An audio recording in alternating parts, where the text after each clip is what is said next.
Mari kita buka Alkitab kita dalam Roma pasal 11. Roma pasal 11, saudara tahu di mana Roma pasal 11 bukan? Dia setelah Roma pasal 10. Roma pasal 11 ayatnya yang ke-36. Berbunyi demikian. Sebab segala sesuatu adalah dari Dia. Dan oleh Dia. Dan kepada Dia. Bagi Dialah kemuliaan sampai selama-lamanya. Haleluya. Bapa surga, Bapa yang kami sembah di dalam nama yang besar, nama Yesus Kristus, kami datang kepadamu sore hari ini. Engkau pemilik firman, pecahkan firman-Mu Tuhan. Kenyangkan hati kami sekalian dengan firman-Mu, karena hanya firman-Mu yang bisa memuaskan ruang-ruang hati kami. Dunia tidak bisa memuaskan kami, kedudukan tidak bisa memuaskan kami. Umur panjang tidak bisa memuaskan kami. Apapun di dunia ini tidak bisa memuaskan kami. Emas dan perak tidak bisa memuaskan kami. Hobi kami tidak bisa memuaskan kami. Hanya Engkau Yesus yang sanggup memuaskan kami. Terima kasih Bapa. Terima kasih, berfirmanlah kepada kami, karena kami siap untuk mendengarnya. Yang percaya berkata, firman Tuhan pada sore hari ini berjudul Tuhan Sutradara di atas segala sutradara. Bisa ulangi? Ya, jadi kalau di dunia ada sutradara Cecil DeMille, sutradara Charlton Heston, macam-macam lagi. Tuhan sutradara semuanya. Sebab di dalam ayat itu dikatakan segala sesuatu adalah dari Dia. Kita anggap orang itu yang jahat. Kita anggap orang itu marah. Kita anggap orang itu tidak mengampuni. Kita anggap begini, kita anggap begitu. Tapi ayat itu berkata, segala sesuatu dari Dia. Segala sesuatu dari Dia. Mari kita perhatikan sebuah kitab yang terkenal, yaitu Rut pasal 1. Kitab Rut pasal 1 ayat 1 dan 2. Pada zaman para hakim memerintah, ada kelaparan di tanah Israel. Lalu pergilah seorang dari Bethlehem, Yehuda, beserta istrinya dan kedua anaknya laki-laki ke daerah Moab untuk menetap di sana sebagai orang asing. 2. Nama orang itu ialah Elimelek. Nama istrinya Naomi. Dan nama kedua anaknya Mahlon dan Kilion. Semuanya orang-orang Efrata dari Bethlehem, Yehuda. Dan setelah sampai ke daerah Moab, diamlah mereka di sana. Kita kembali kepada ayat 1. Mengapa ada kelaparan? Sedangkan ayat kedua berkata, Efrata. Bethlehem Efrata. Efrata artinya kelimpahan. Bethlehem artinya rumah roti. Bagaimana bisa rumah roti yang penuh kelimpahan bisa ada kelaparan? Pasti ada sebab. Sebabnya itu adalah Hakim-Hakim 21 ayatnya yang ke-25. Saudara bisa buka satu lembar saja. Kalau Alkitab lama langsung dapat dari Rut 1. Hakim-Hakim 21 ayat 25. Kita baca sama-sama. 2, 3. Pada zaman itu tidak ada raja di antara orang Israel. Setiap orang berbuat apa yang benar menurut pandangannya sendiri. Ini sudah ngaco ini. Kalau orang Israel semua tidak mau diperintah, tidak usah ada raja, semua berbuat menurut pandangan mereka sendiri. Hari Rabu yang lalu, hampir 1 hari penuh, saya ngajar di sana di Sekolah Alkitab kelas 1, kelas 2. Lalu ada tamu dari Indianapolis, Amerika, seorang pendeta. Ternyata dia pernah mengundang saya khotbah di Gereja Isa Al-Masih Bandung. Sekitar 35 tahun lalu. Dan dia kasih lihat fotonya. Ini kan Bapak. Ini sebelah Bapak nih. Saya masih kurus waktu itu. Sekarang mereka tinggal di Amerika. Dan dari pendeta ini saya dapat banyak masukan. Orang Amerika itu percaya Tuhan. Orang Amerika itu percaya Yesus. Tapi Tuhan jangan ngatur hidup saya. Itu prinsip Amerika. Gereja besar-besar. Jemaat banyak. Paduan suara istimewa. Singer bagus.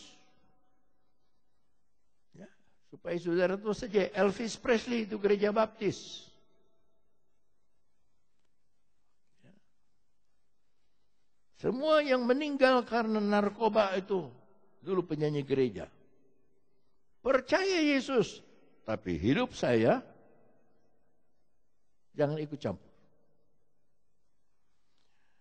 Nah sekarang di Amerika gereja-gereja bersatu semua aliran untuk mengirim surat kepada Presiden Obama dan Hakim Agung bahwa mereka menolak LGBT.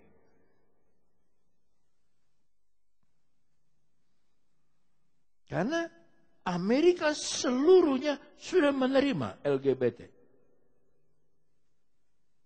Ada pendeta yang diminta memberkati lelaki sama lelaki, pemberkatan. Dia tidak mau, dipenjara pendetanya. Dipenjara.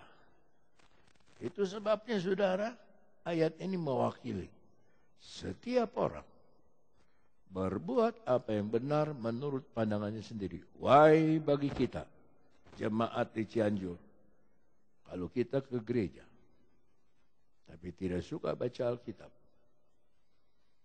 Kita berdoa rajin. Tapi begitu rencana Tuhan mau dijalankan, jangan ikut campur urusan saya. Ini urusan saya. Ini urusan saya. Maunya saya. Jangan ngatur hidup saya. Gereja saya rajin. Gereja perlu uang, kita sumbang. Tapi soal rohani, jangan atur saya. Mari kita lihat Yesaya 4 ayat 1. Dalam kitab Nabi Yesaya pasal 4 ayat 1, saya baca pelan-pelan. Pada waktu itu 7 orang perempuan, berapa orang? Akan memegang seorang laki-laki serta berkata, kami akan menanggung makanan dan pakaian kami sendiri, hanya biarlah namamu dilekatkan kepada nama kami, ambillah aib yang ada pada kami.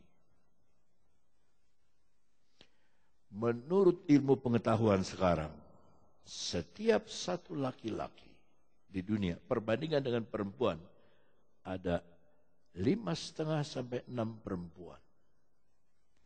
Jadi hari-hari ini laki-laki itu pasarannya sangat tinggi.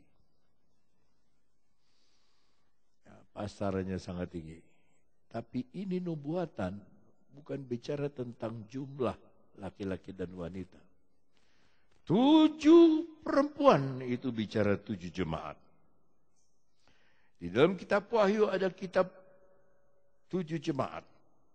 Dari Efesus sampai Laodikia. 7 macam keadaan, 7 macam jemaat. Satu-satunya jemaat yang tidak ditegur adalah Smyrna. Tapi nanti di akhir zaman ada 7 jemaat yang memegang seorang laki-laki. Dia pegang laki-laki itu agama. Laki-laki itu Yesus. Selalu digambarkan sebagai suami dari orang Israel di Perjanjian Lama. Digambarkan sebagai ini dan itu. Dan perempuan ini bilang begini, kami yang menanggung makanan kami dan pakaian kami sendiri. Artinya urusan kami urus sendiri. Tapi pinjamkanlah namamu, tempel pada kami. Kristen, murid Yesus, orang Kristen, rajin ke gereja. Makanan dan pakaian kami urus sendiri. Ambillah aib yang ada pada kami. 7 perempuan ini tahu mereka itu jelek. Tapi mereka bilang sama Yesus, sama laki-laki itu, ambillah kejelekan kami. Ambillah kejelekan kami. Ambillah kejelekan kami. Nanti dulu jangan haleluya. Kejelekan kami ambil. Jadi kami mau senangnya aja. Soal makanan, gak usah firman Allah. Kami atur sendiri. Soal pakaian, tidak usah pakaian kesucian. Kami punya pakaian sendiri. Bergereja, tapi acara kami sendiri yang atur.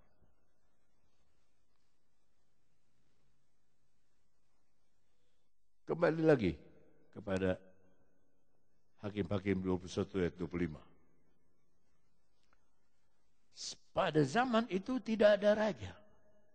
Karena orang Israel tidak mau diperintah. Tidak mau diatur. Tidak mau ada undang-undang dasar. Tidak mau ada law.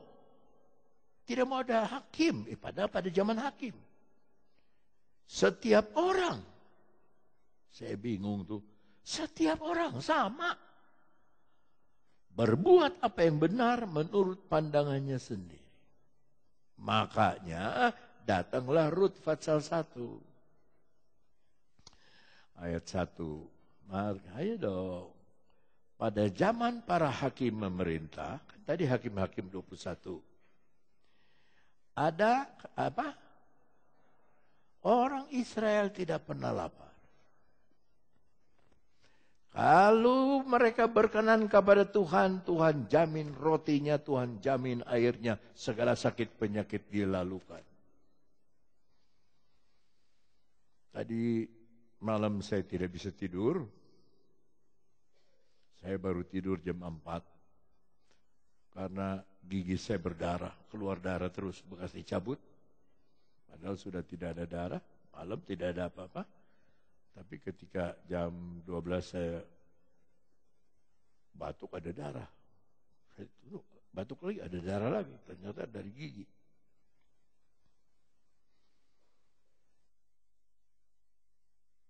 Jadi akhirnya saya ganggu istri saya punya tidur, coba ambilin kapas atau apa. Saya ganjel. Saya ganjel berapa lama? Darah melulu. Ganti kapas, ganjel. Cuman saya ngomong begini sama Tuhan. Tuhan, biar saya begini saya tetap percaya kepadamu. Biar saya batuk, saya tetap percaya kepadamu. Biar saya keluar darah begini ngocor, saya tetap percaya kepadamu. Saya udah mikir siapa gantiin saya nih.